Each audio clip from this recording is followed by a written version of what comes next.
My name is Jocelyn, and I'm a 13-year-old girl who lives in Burundi. Life here isn't the easiest, as my country is the poorest country in the world and has the poorest healthcare you can think of. But let me tell you a bit about me and what life is like here. As I mentioned, my name is Jocelyn, and I have an older brother, Francis, and a younger brother, Elvis. Most of the time, Francis is harvesting coffee and cotton all day with my father since he is 15. They bring home some bananas and cassava for my mother to make dinner every night. Francis goes to school 5 days a week for a short period of time. Typically, men and boys have better literary techniques because they are more likely to need it in the military. The men literacy rate is 81.3 and the woman literacy rate is 68.4, so men are a lot higher than women. I went to school, but not for very long. I stopped a couple years ago because we couldn't afford it, and my father thought it would be best for me to stay home and help my mother. My mother's name is Rhea and my father's name is Frank. Girls in Burundi typically get married at a young age and start having children once they are married. Women's fertility rate is typically about 5 children per woman. Instead of going to school, I stay at home and help my mother take care of Elvis. He is only 2 years old and has been getting sick all the time. It's either from the poor healthcare or the fact that we live in a straw hut called a rugo that is protected by banana trees and is on the verge of breaking down after each and every storm. There isn't much forest area because the percentage has dropped rapidly of 3%, which doesn't sound like much, but for Burundi that is a lot of forest area. The climate is okay here with a high of usually 70 degrees, but it drops some nights to below 60 degrees. I live in a small town called Cankuzo with a population of only 3,600 people. I had a close friend and her name was Zuri. We don't see each other anymore after we split up due to the tribal violence, because we were from different tribes. I do sometimes like to do spear throwing at night because it is what we used to do together. Sometimes on holidays or birthdays, we don't do much, but as a family we do enjoy going to the Ruzizi National Park, which is right by the Ruzizi River and one of our accesses to clean water. My favorite thing on my birthday is my grandmother's famous mango juice.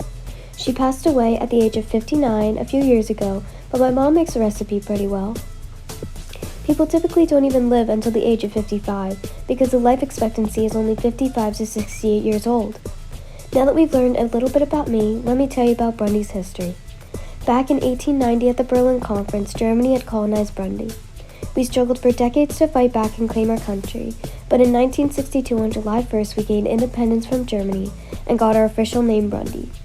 Recently I overheard my parents talking about how Burundi has been accusing Rwanda of civilian attacks, but I couldn't hear the rest because Elvis was screaming and crying.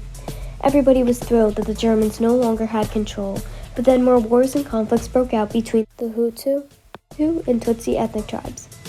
My family has always been part of the Hutu and there were never any acceptances. In my family, we mainly speak English and French. I am Catholic and go to church every Sunday. 58.6% of those people are Roman Catholic. We have a typical government with a president, senate, and constitution. Evariste Ndayishimiye is our current president and took control when our previous leader, Pierre Nkurunziza, died of COVID. This leads us to talk about some celebrations and traditions. During our special celebrations, musicians come and play drums, and dancers do traditional and special dances. At these ceremonies, we enjoy foods like cassava, bananas, fish, and other foods high in starch and carbs.